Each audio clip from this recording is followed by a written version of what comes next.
Salut Carole! Bonjour Ça va Karine. bien? Oui, ça va Carole, très bien.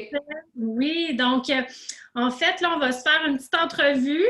Euh, J'aimerais ça que tu te présentes, Carole. Moi, c'est Karine Galbran pour celles qui ne me connaissent pas. Carole Martel, donc voilà. Mais pour celles qui ne me connaissent pas, je suis Carole Martel. Je suis très présente dans les réseaux sociaux en tant que Madame Carole, enseignante depuis les années 2000. Donc, j'enseigne la musique aux enfants du primaire depuis plus de 20 ans. Et aujourd'hui, on va découvrir comment la prof s'est tranquillement tassée du monde de l'enseignement, mais pour rester dans la musique. Alors, je pense que je suis plus ici en tant qu'accompagnante à la naissance, puis je pense que c'est plus cette branche-là de moi que nous allons explorer ensemble. Écoute, il y a tellement de choses à explorer avec toi. Tu es tellement multitalent.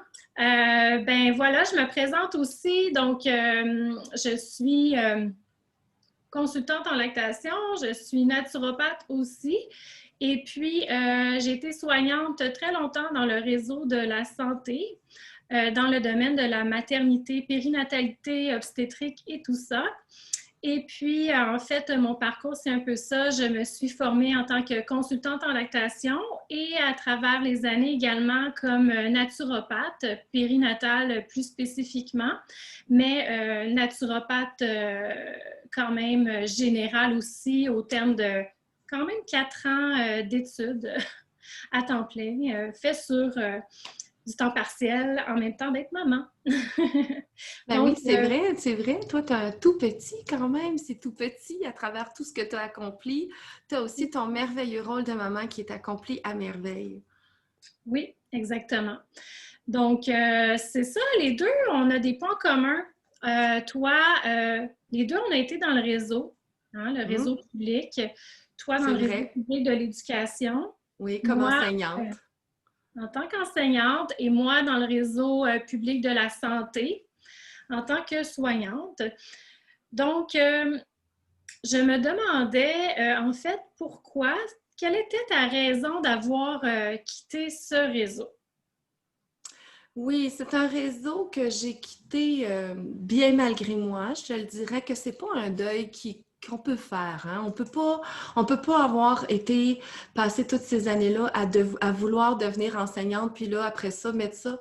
Je pense que ça s'est passé de façon très progressive en moi, mais je pense qu'il y a beaucoup, on l'aura compris de mon côté. Je vois l'instruction, je vois l'éducation, je vois la fabrication d'un être humain, moi, à travers l'éducation. Donc, je voyais les enfants de la maternelle jusqu'à la 6e année, puisque j'y étais au primaire. Et bien sûr, je suis spécialiste en musique, donc j'avais l'impression d'enseigner la matière la plus importante. Je disais souvent à la blague que je trouve pas que la musique devrait être une matière qui est enseignée à l'école, mais que toutes les matières devraient comprendre de la musique pour pouvoir justement aller stimuler le cerveau parce que la musique, comme je l'enseigne et comme j'ai étudié également au baccalauréat, j'ai poursuivi mes recherches et mes études dans tout ce que la musique pouvait apporter de bien pour l'être, pour le physique, pour le mental, pour le développement du cerveau et aussi. Et j'ai fait tous ces petits liens-là par rapport à l'éducation. Pour en revenir à mon monde du réseau, ben, ça correspondait plus à mes valeurs. Parce que plus tu en apprends sur ce qui est bon pour le développement de l'enfant, plus tu vois ce qui est fait dans le réseau, tu fais deux poids, deux mesures. Donc, tu essaies de combattre dans le sens contraire de tes élans, de tes inspirations. Qu'est-ce qui est bien pour l'enfant? Oui, mais ce que vous imposez n'est pas bien. C'est pas pour le développement. Et c'est tous ces non-sens-là qui ont accumulé en moi un ouf. Et je me suis rapidement tournée vers autre chose pour de toute façon avoir des cordes à mon arche parce qu'il ne faut pas oublier que j'ai été 10 ans précaire dans le réseau public, 10 ans de précarité avant d'avoir un emploi, avant d'avoir une stabilité. Je pense qu'on m'a malmené 10 ans de temps. Fait aussi, il y a l'usure du réseau qui m'a été imposée, qui, je pense, a eu à voir au fait que, ouf, à un moment donné, Si ça ne te correspond plus, si tu veux te correspondre, ben vole ailleurs. Et c'est ce que j'ai fait. En tant que petit papillon, j'ai butiné comme ça pour m'ouvrir justement à ce que je suis maintenant, à ce que j'ai tout le temps pour le côté accompagnement à la naissance que pour le développement de l'enfance, parce que vraiment, comme je te dis, j'ai été avec des bassins de 400-475 élèves par année, toujours des différents.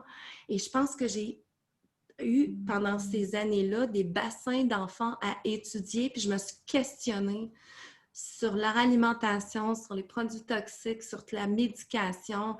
J'ai vu des enfants arriver complètement... Écoute, j'ai été là presque 20 ans, donc j'ai vu le système, j'ai vu tout ça se détériorer. Alors oui, tout un réseau malade, exactement comme ton réseau. Les gens ne font pas souvent le parallèle. Oh, le réseau de la santé est malade, on y retrouve des personnes âgées qui décèdent. Mais le réseau de l'éducation est malade et on y retrouve des enfants qui y meurent. Puis ils n'ont pas 3-4 semaines devant eux, ces êtres-là, c'est des enfants qui partent leur vie. Alors, ça se ressemble beaucoup, ces deux parallèles-là. Oui, ben c'est ça, en fait, le réseau, je pense que effectivement, j'aime ton allégorie du papillon qui a pris son envol. Ça me parle beaucoup. Mm-hmm. En fait, je On suis le restée... sent en commun aussi. Tellement. C'est une belle image, un papillon, avec ce qui montre ses couleurs, en fait, hein? Ouais. Parce que dans le réseau, effectivement, toi, tu es resté une vingtaine d'années. Moi aussi, effectivement, 18 ans, plus ou moins. 15 ans, vraiment, dans le domaine de la maternité et tout ça. Et c'est ça, maintenant, on sort un peu des sentiers balisés. Hein? À l'école, c'est très balisé, c'est très carré. Le monde de la maternité, moi, je vois pas ça carré. Je vois ça... C'était carré. Tu parlais aussi de l'usure du système. Mm. Effectivement. Moi, ça m'a usé. Des fois, je dis ça m'a comme un peu tué. Ouais. Faut renaître. Il fallait renaître. Ben, effectivement. Donc, c'est pour ça que j'ai fait un move, hein, comme on dit. Et je pense encore à ces femmes-là qui sont dans le réseau encore, qui donnent toute leur énergie, leur âme. Hein. C'est des femmes très dévouées. On les appelle les anges gardiennes. Hein? Donc, les ailes, prendre son envol. Effectivement, moi, je sentais un peu mes ailes coupées. Je sentais que Exactement. Ma nature profonde n'était pas en phase avec ce système-là, que je ne pouvais pas exprimer tout mon potentiel à travers ce cadre-là. C'est tellement médicalisé. En fait, la nature de la femme en tant que telle, toute sa force n'est pas non plus exploitée, elle n'est pas mise en valeur. Et là, je dis le mot exploiter. Parfois, les soignantes dans le réseau, les anges gardiennes, sont un peu exploitées aussi, je dois dire, hein, avec les heures supplémentaires et tout ça. Il y en a tellement de choses à dire. Mais je me sentais, somme toute, plutôt impuissante. Parfois même incompétente, parce que c'est très court le laps de temps que les mamans ont en postpartum surtout. Puis moi, je les aide à allaiter beaucoup. Hein. Je m'étais formée comme consultante en lactation. Et puis, les aider à allaiter, une fois qu'ils ont accouché, le bébé dans les bras, c'est pas là que ça se passe, c'est en amont. Donc, fallait que je nage un peu à contre-courant, même de mes collègues parfois, même des médecins, bien qu'il y avait une volonté là, de promouvoir l'allaitement, mais c'est qu'il y a un manque de cohérence et de cohésion, d'éducation aussi. d'éducation, de ressources. Et de conditionnement. Il y a eu dans les dernières années des conditionnements face au monde de la périnatalité qui sont des erreurs. C'est tout simplement des erreurs, mais aujourd'hui, nous croyons que c'est la façon de faire. Mais juste pour en revenir à ta croyance par rapport à la lactation, je trouve ça tellement beau parce que toi, c'est vraiment, tu sais, c'est la femme qui... Moi, je crois au pouvoir de la femme. Hein, tu sais. Toi, c'est un peu ça, c'est reprendre ton pouvoir. Je trouve ça tellement beau. Je trouve ça beau aussi qu'on pense toutes les deux à la façon du réseau, qu'on pense au village. Ça prend un village pour élever un enfant. Moi, je la répète souvent, celle-là. On est rendu qu'on est des mamans toutes seules.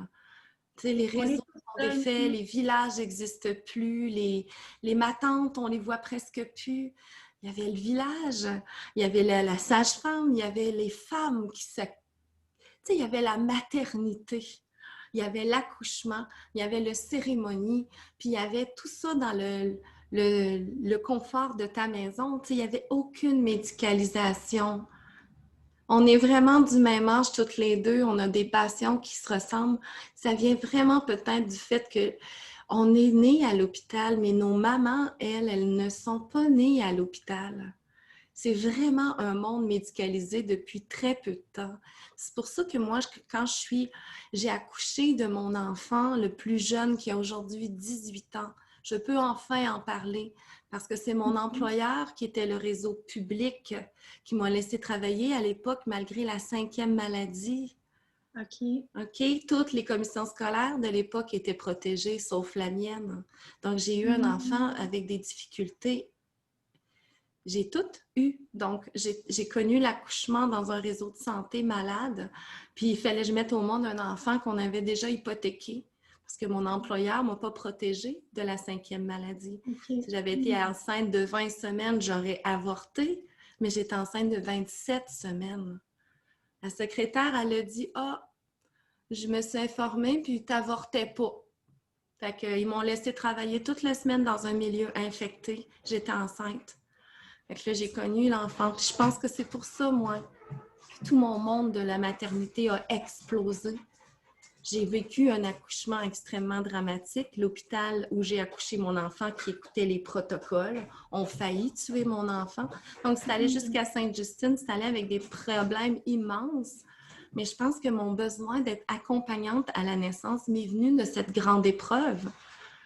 Voyons, toutes les femmes qui accouchent à l'hôpital devraient être accompagnées.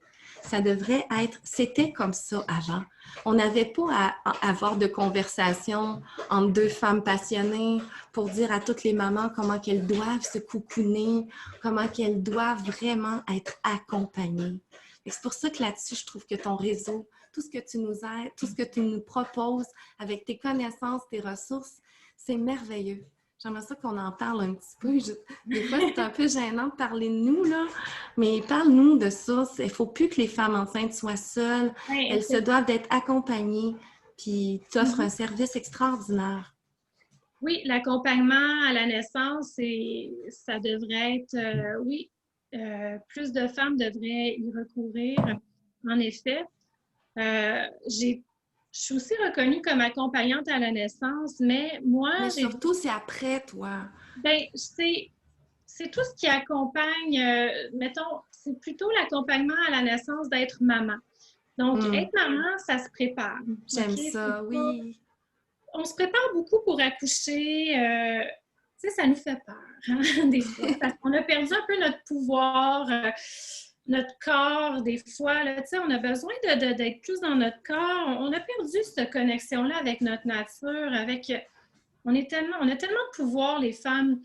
Et puis, on a besoin, mais tu parlais du clan, du village tout à l'heure. Effectivement, la femme, on a toujours vécu en clan là, dans l'histoire de l'humanité. Oui. Les hommes, les femmes, on vivait en clan. L'allaitement, on regardait nos tantes, nos sœurs, tu sais, tout le monde allaitait. Tout le monde allaitait. On s'aidait, on voyait, on apprenait en voyant, tu sais, comment ça Vraiment. se passait. Des fois, la mère, la nouvelle maman, ben, il y avait sa mère à elle qui prenait le bébé pour, justement, il le mettait au sein pour aider. Tu sais, c'était toute une entraide. Les nourrices, tout le monde des nourrices, c'était merveilleux. c'est ça. Donc, tu vois, c'était comme ça. Donc, le village était très important. Maintenant, aujourd'hui, le village s'effrite. On est morcelés dans nos petites boîtes qui sont les maisons. C'est correct, là, mais on n'est plus dans les clans. Puis surtout, là, en ce moment, en temps de pandémie, COVID, on est tous isolés, reclus, tout Oui, puis seuls. Les femmes, c'est une partie de la société, je me permets de t'interrompre parce que c'est une partie Mhm. de la société, si tu suis un peu tous les mouvements, qui est complètement oublié, c'est-à-dire la femme enceinte. La femme enceinte qui vit tout ce stress qui est absolument nocif pour l'enfant. La femme enceinte qui va vraiment accoucher avec un masque. Non, mais avez-vous pensé de respirer pendant 1 minute et quart avec un masque? C'est complètement inapproprié de faire subir ça à la mère et de priver tout ce taux d'oxygène-là. Puis la plupart des gens dans les salles d'opération, vous savez très bien de quoi je parle. Puis c'est pas normal que la femme se voit l'obligation des vaccins, pardon, des tests en ce moment. Fait que côté pandémie, je pense qu'il y a une partie de la population qui est un peu mise de côté, c'est nos mamans enceintes. Je trouve ça épouvantable qu'elles aient pensé de cette solitude à une extrême solitude, qui pour moi a été d'une violence qui n'a pas été beaucoup nommée. Mais les petites mamans effectivement, enceintes, j'ai eu beaucoup de compassion pour vous, là. oui, moi aussi. C'est pour ça que j'ai pensé à sortir Oui, effectivement mon programme coaching prolactine. Parce que yeah. justement, pour naître Ah, à moi, je son trouve ça rôle de merveilleux, ça l'émane, c'est... Oui, c'est merveilleux. merci. Donc, c'est ça, c'est vraiment pour accompagner, même durant la grossesse, se préparer à son rôle, pendant aussi ces moments-là d'accouchement. En fait, les accompagnantes à la naissance n'ont plus le droit d'assister maintenant, en ce moment, à l'heure actuelle, dans les hôpitaux. Les conjoints le peuvent, mais plus les accompagnantes ne Oh, peuvent il y a plus. certains hôpitaux qui ont repermis les Ah, accompagnantes. Oui, il y en c'est a, reparti parfait. dans certaines. Peut-être que là, il y en a d'autres qui ont retiré selon les zones, mais c'était OK. reparti le droit d'accompagnement. Alors, s'informer selon la zone, bien sûr. Selon la zone, parce que bon, ça dépend. Bon, il y a tellement de. Mais je pense, il y a certaines zones que non. Vraiment. Ben, en tout cas, c'est ce que j'entends auprès de mes mamans. Mhm. Bref, c'est ça, c'est des accompagnants à ce niveau-là, une présence continuelle, continue au fil des semaines et aussi en postpartum. Donc, Oui, les parce que frappes. les nouvelles mamans, ils ont 10 000 questions. Hein? Tu sais, avant, comme on parlait du village, on posait la question, on se faisait... Mais là, ils ont 10 000 questions. Fait que quand ils ont une question, ils peuvent se tourner vers une accompagnante, une soignante, une aidante, une coach, Naturopathe, une maman. effectivement, je reste C'est vrai. disponible 24/7. Voilà. Pour vrai, ben oui, pour vrai. Puis c'est sûr que, tu sais, il y en a qui vont se préparer. Il y a d'autres façons de se préparer, mais les cours en ligne, ça prend un peu plus que juste un cours théorique de quelques heures pour se préparer à l'allaitement. Mhm. Et puis, donc c'est pour ça que moi, j'aimerais bien, je les accompagne et je ne veux pas juste, je veux les transformer, ces mamans-là, tu sais, de maman En papillon. C'est ça en une grossesse, hein? Ça a été transmis. Moi, je suis beaucoup à observer les valeurs du peuple. Puis la valeur de la maman blasée, tu sais, les mamans qui en avaient marre d'être enceintes. Il y a eu ça, il y a eu une mode de ces parents-là. Là.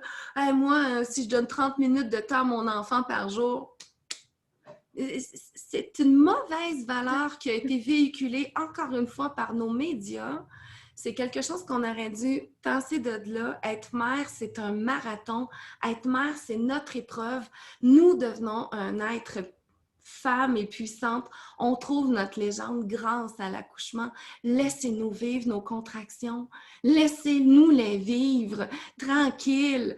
Pas de piqûres, pas de péridurale. Laissez-nous les vivre. Et ça, c'est entré dans les mœurs et coutumes. Et c'est dangereusement implanté ici au Québec.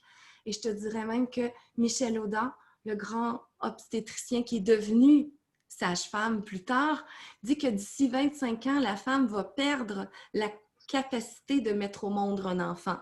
Je répète, d'ici 25 ans, si on continue comme ça, à accepter des hormones de synthèse pour provoquer, à accepter la péridurale parce que ça fait mal, et de tout perdre cette essence de femme de mettre au monde, nous allons perdre la capacité de mettre au monde nos propres enfants. Ça me sonne que Bien c'est un fait, bon mais on ne plan qui est laissera pas bien faire. parti, mais on ne Non, laissera pas faire ça.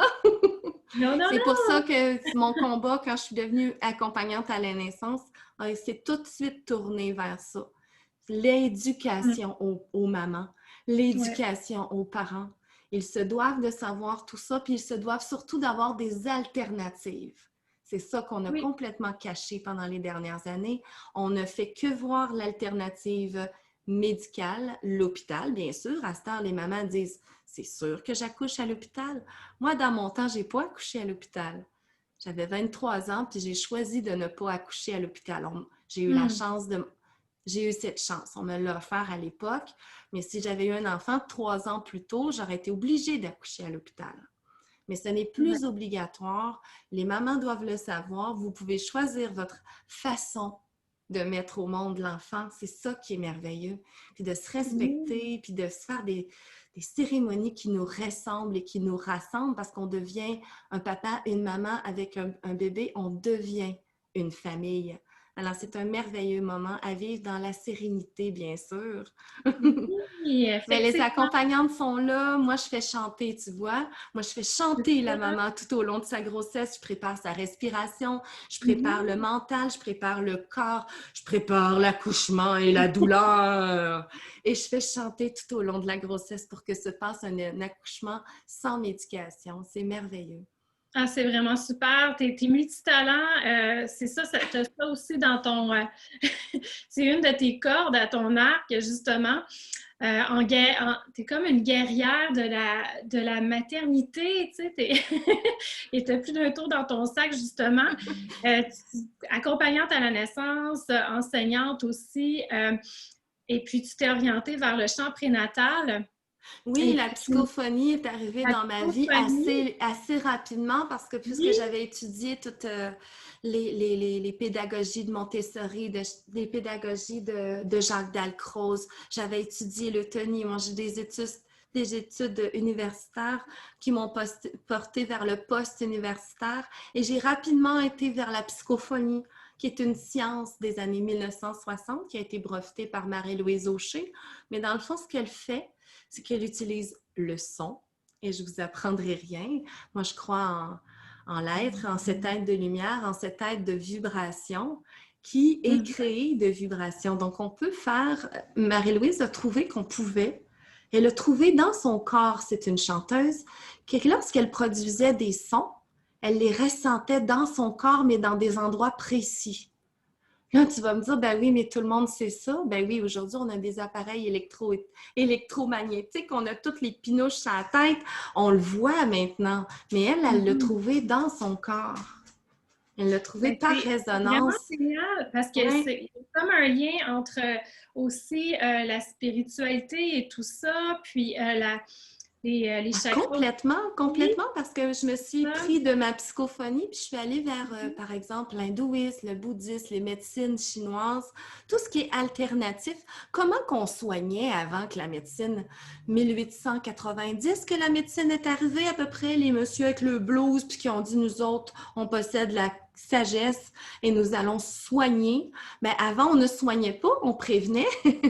Mais toutes ces médecines-là m'ont intéressée dans tout ce qui est alternatif, puisqu'en tant qu'accompagnante à la naissance, j'ai cherché les alternatives pour Voilà, les les alternatives comme alternatives. Donc, je me suis la tournée vers ces médecines naturopathie. alternatives et j'ai découvert que l'hindouisme, il y a plus de 5000 ans, soignait avec les sons, tout simplement. Tu peux aller chercher ton organe, tu peux aller chercher ta glande, tu fais vibrer les vibrations, ton énergie aussi.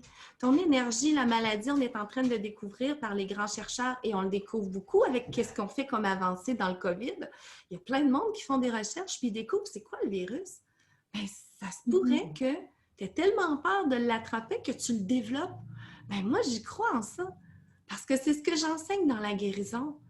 J'enseigne que tu peux réciter des mantras, des paroles, des chants, des vibrations qui vont aller à l'intérieur de ta cellule qui, elle, a une mémoire. Donc, cette mémoire-là, tu peux la laisser transporter des choses négatives, mais on a découvert par les études que la cellule réagit aux mots positifs et aux mots négatifs. J'ai dit, ben voyons donc, ça va trop avec le corps humain. Moi, j'ai tout fait le lien avec les chakras, les mantras. Je me suis dit qu'à l'époque, Marie-Louise, en 1960, là, elle savait peut-être pas tout ça. Mais moi, je les ai, les neurosciences m'ont tout appris ça. Donc, c'est facile pour moi de faire les liens. Et je me suis dit, la femme enceinte, elle construit un être humain. Pourquoi ne pas mettre toutes mes connaissances dans ça, puis le faire en chant prénatal? Donc, j'ai étudié avec Chantal Verdière, qui est avec Marie-Louise Aucher, les deux cofondatrices du chant prénatal. Donc, c'est toute cette science de Marie-Louise elle s'est faite coacher par des médecins, dont Michel Audin également, parce qu'elle a bifurqué vers la maternité, mais elle est allée dans toutes les sphères du développement global. Il y a aussi des pédagogues qui sont partis avec la psychophonie. Il y a des orthophonistes, bien sûr. Qu'est-ce qui est de mieux que de travailler un retard de langage, par exemple, que de travailler par la musique? La musique a une prosodie. La musique a un rythme. Donc, on fait les mathématiques, on développe le cerveau gauche, on développe le cerveau droit, puis on parle d'un bébé qui est en construction dans le ventre de la mère, qui est rempli d'eau. Alors, c'est sûr que j'ai fait les connexions. Donc, le chant prénatal, avec toutes mes connaissances d'accompagnante à la naissance, mon devoir, j'ai dit devoir, hein, mon envie d'aider à naître autrement, avec toutes mes connaissances musicales, puis moi, je crois en la musique plus qu'en la nourriture. Je crois que l'être humain a besoin de nourriture, de musique, et qu'on est en train de lui enlever. Alors, je dois défendre la culture, je dois défendre la musique, parce que nos enfants se font enlever tout ça. Alors, c'est tout relié. C'est tout relié à l'être, la psychologie et le spirituel, bien sûr. Tout à fait, c'est très beau ce que tu dis. En fait, les neurosciences, c'est important. Je m'y intéresse de plus en plus. Wow, tu sais, c'est dans le fond, accoucher en conscience, hein, c'est spécial. Maintenant, les théories quantiques rejoignent le plus de gens qu'avant. Avant, ce qu'on considérait comme de l'ésotérisme, de la spiritualité, que c'était vu un peu comme un peu trop illuminé, là, les gens qui étaient là-dedans. Maintenant, ça rejoint la science totalement. Totalement. Donc, on fait c'est des choses que je nommais, mais les gens ne pouvaient pas le comprendre. Puis aujourd'hui, comme tu vois, toutes les sciences, donc tout ce qui est nommé maintenant est prouvé, donc c'est beaucoup plus facile pour moi. Mais je ne pouvais pas dire ça, ces discours-là que j'ai avec toi, je ne peux pas les avoir avec tout le monde. Je ne pouvais pas les dire non plus, v'là 5 ans, v'là 10 ans. Fait que je suis très contente de voir cette belle ouverture-là, parce que mon slogan, ça a toujours été... en fait, les mots de Michel Audin, hein, pour changer le monde, il faut d'abord changer la façon de naître. Alors, il faut revenir à nos façons de naître. L'erreur a été commise il n'y a pas si longtemps. L'obstétrique a été mis sur la map dans les années 1940-1950. Ça fait pas longtemps qu'il y a eu cette erreur-là. Puis, avec des guerrières comme nous, je pense qu'on peut renverser. C'est l'inversion qu'il faut simplement, en mettant en conscience les parents, qu'il y a eu inversion. Tout à fait. C'est important de sensibiliser. Et puis, ça prend des alliés. Ça prend des alliés pour ça. Ça prend des accompagnantes à la naissance. Ça prend des accompagnantes qui sont aussi pas nécessairement là juste pendant la naissance du bébé, mais en préparation tout le long du parcours. Et le 4e trimestre, il ne faut pas l'oublier. Hein, nos fameux baby blues, là, avant, les maisons étaient remplies de ma tante puis de grand-maman qui venaient pendant un mois donner un coup de main à la maman enceinte. En France, ils ont des accompagnantes payées et ils ont un mois de relevailles qu'on appelle. Et si vous avez 0, puis le papa, il faut qu'il... Maintenant, vous avez le chômage, mais moi, dans mon temps, le papa avait 3 jours, puis vite, on retourne travailler. Comment voulez-vous que la mère, dans son 4e trimestre, qui vient d'accoucher, qui est fatiguée, qui tente l'allaitement, mais c'est pas toujours facile. Tu sais, alors, c'est des baby blues, c'est des dépressions, puis il n'y a plus personne qui est sur le terrain pour venir en aide à ces mamans. C'est là que ton soutien à l'allaitement est donc précieux. Hein? Ben, c'est ça, tu Je te demandais, en fait, qu'est-ce que c'était que les lettres IBCLC, hein, ça semble un peu... Oui, ben oui, parce que moi, je suis dans le domaine, puis je le sais qu'aussitôt qu'il y a un problème de lactation, nos professionnels, nos spécialistes, on se réfère vers vous. Donc, les IBCLC, mais je sais pas du tout ce que veut dire les lettres, puis j'aimerais ça que tu me l'expliques rapidement. Ben, IBCLC, c'est pour International Board Certified Lactation Consultant. C'est en anglais, en fait. OK. Oui, c'est des spécialistes en allaitement, OK, qui sont reconnus par une instance internationale. Donc, c'est au terme d'un long parcours d'expérience, des milliers d'heures d'expérience sur le terrain à aider à Oui, parce que là, tu sais, il y a, concrètement les, avec les il y a mamans. les, il y a les Et marraines d'allaitement, excuse-moi de te couper, mais il y a les marraines d'allaitement que n'importe qui peut être marraine d'allaitement. Tu peux avoir allaité puis être marraine. Mais toi, c'est pas ça, là. C'est non, comme non, la spécialiste des spécialistes. Fait que c'est pour ça que ben, c'est important de faire la. Ben, t'es pas une marraine, t'es plus qu'une marraine d'allaitement. effectivement, je suis pas une marraine d'allaitement. Une marraine d'allaitement, c'est super important aussi. Par contre, c'est quand même limité à du support téléphonique pour la plupart. Et puis, elles n'ont pas de formation. Ben, en fait, les IBCLC forment les marraines d'allaitement pour qu'elles soient aptes à bien outiller les mamans techniquement, puis Est-ce que tu aussi en au fais, ça, de niveau... l'accompagnement? Si moi, je veux être une marraine d'allaitement, est-ce que toi, tu en fais de la formation pour les marraines? Est-ce que tu as commencé à Ben, toucher en à ce ça un petit moment, peu?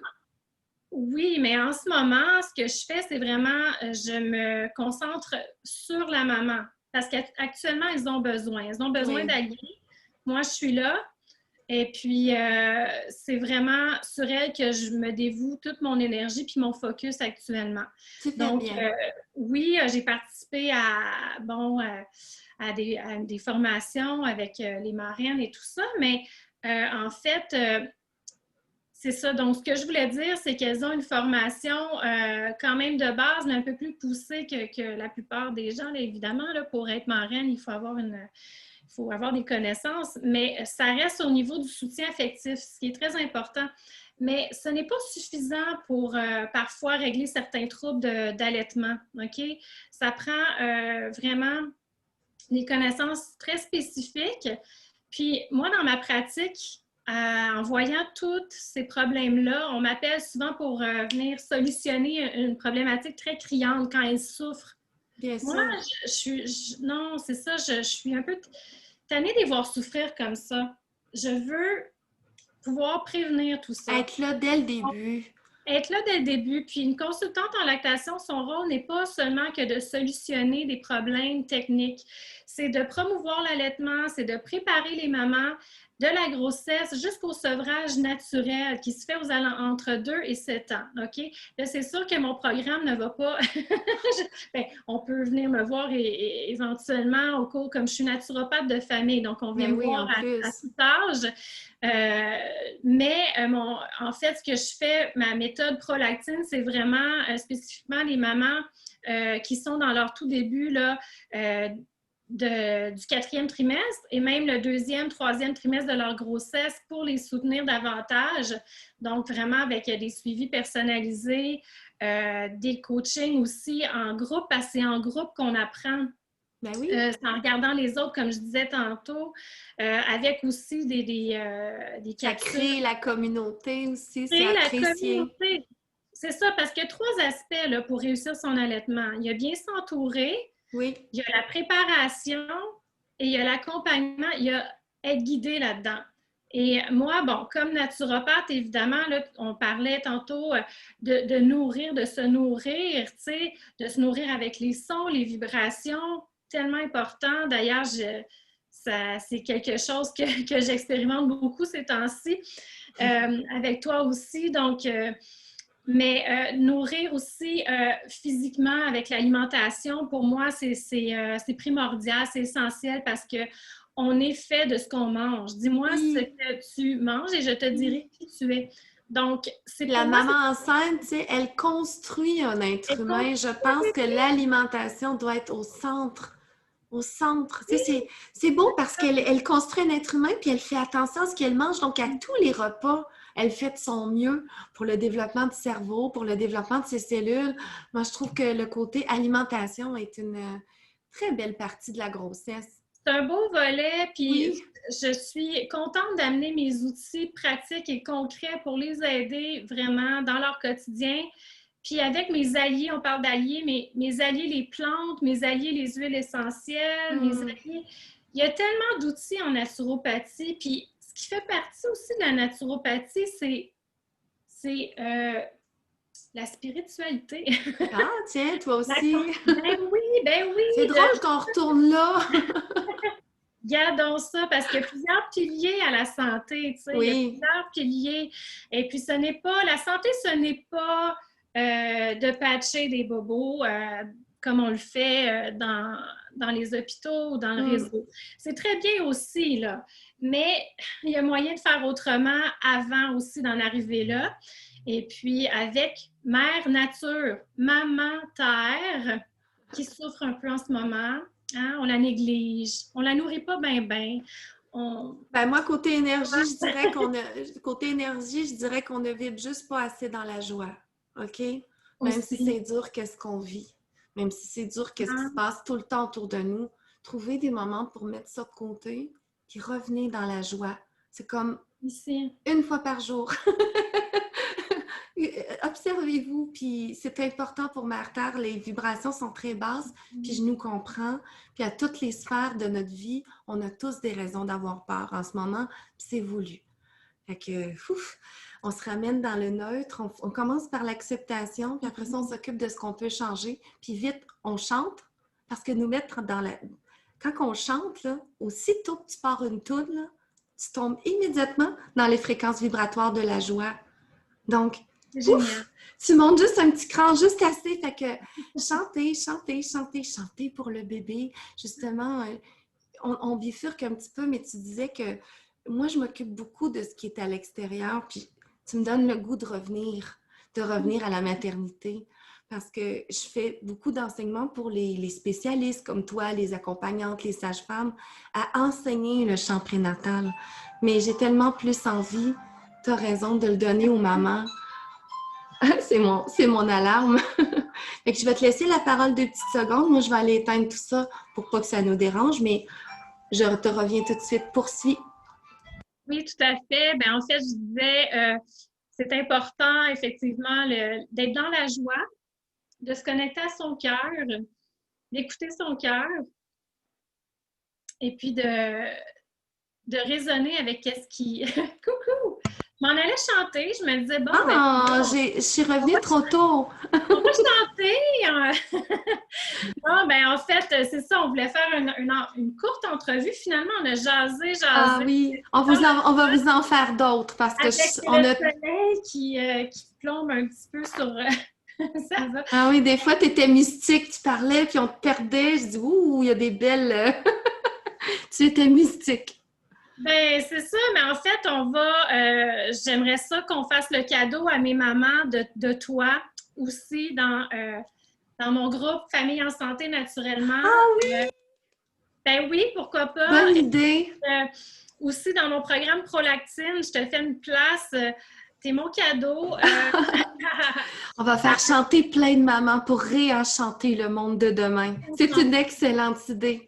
Ça l'enlève la peur, ça enlève le stress. Nourrir de belles vibes et nourrir Oui, maman Terre, maman Gaïa aussi de super belles vibes. mais Fait oui. que là, je me disais, ben écoute, on va finir cette entrevue en beauté en chantant peut-être Let the sunshine. Oui, toi, tu brilles aujourd'hui. C'est merveilleux. Ah non, Donc, c'est fantastique. Alors, je pense que oui, on va arrêter ça là parce qu'il va falloir aller préparer le souper. Mais ça me donne vraiment le goût d'en reparler avec toi. Tu m'as fait popper plein d'étoiles. Tu es intéressante, tu es passionnante et pleine de bonnes idées. Fait que je suis vraiment contente d'en découvrir plus. Puis de justement continuer à travailler avec toi. Officiellement, je ben, travaille avec toi, là. Je vais faire chanter plein de mamans. C'est super. Merci beaucoup, Carole. Tu es vraiment rayonnante. Merci à T'es mon toi. étoile aussi. Tu es mon amie. Oui, Ma sœur. On est dans la sororité. Fait que complètement. je te laisse vaquer à tes occupations, aller te nourrir, justement, préparer ton souper. Alimentation saine, yes. On fait tout ça dans la joie et en chantant. Ah, Passez une belle soirée tout le monde. Je te remercie, Karine. C'était vraiment très enrichissant. Puis j'ai déjà hâte qu'on remette ça. ah oui, À certainement. bientôt! Bye bye!